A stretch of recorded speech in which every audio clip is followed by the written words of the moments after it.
North Carolina. Thank you very much, Mr. Chairman, and thank you, Mr. Hur, also for your patience. You're almost to, what, 3.5 hours? So almost as much as Biden. Throughout your report, you repeatedly cite and credit a number of innocent explanations for the presence of classified materials at the president's home and other locations. Innocent explanations that you admit that you cannot refute. And I'd like to just focus on a few of them, and I'll give you citations.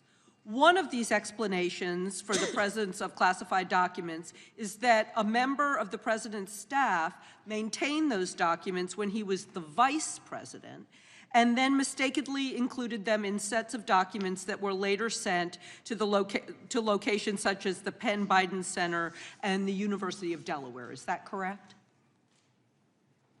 I believe that's correct, but if you have a specific page number for me, that would help me, Congressman. We'll get you one. That would be great. You also found that another innocent explanation to be more likely than a criminal explanation for the presence of classified documents that were found at the Penn Biden Center and the University of Delaware.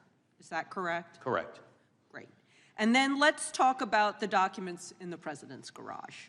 As you noted, a reasonable juror could conclude that the location of the documents, surrounded by household junk, is not a place where a person knowingly and intentionally stores classified documents that are critical to his legacy.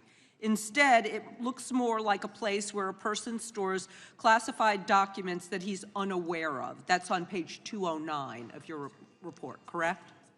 That is something that a reasonable juror could factor into his or her consideration of whether or not the president had criminal willful intent. Great. And you also noted that President Biden was allowed to have classified documents in his home for 8 years as vice president, and then again when he was president, and that he also had layers of staff who were responsible for assembling, carrying, storing, and retrieving these types of classified documents. Correct. And because of these facts, you determined it was, quote, entirely possible that the president did not know he still had some of these documents in his home when his vice presidency ended in 2017. That's on page 215.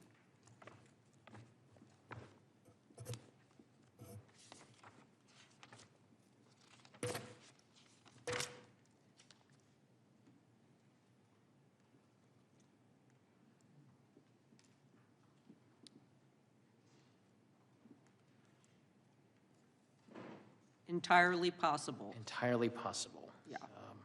So that's the citation. I'm going to keep going because my time is running while you're looking. So you also cite the president's cooperation with your investigation as evidence that he did not have criminal intent. And I want to quote you here because this is important.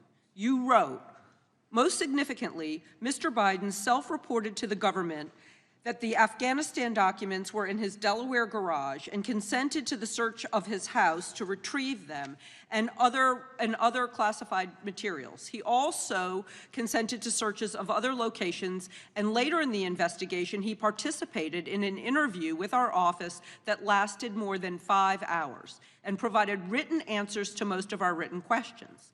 Many will conclude that a president who knew he was illegally storing classified documents in his home would not have allowed such a search of his home to discover those documents and then answered the government's questions afterwards, page 210.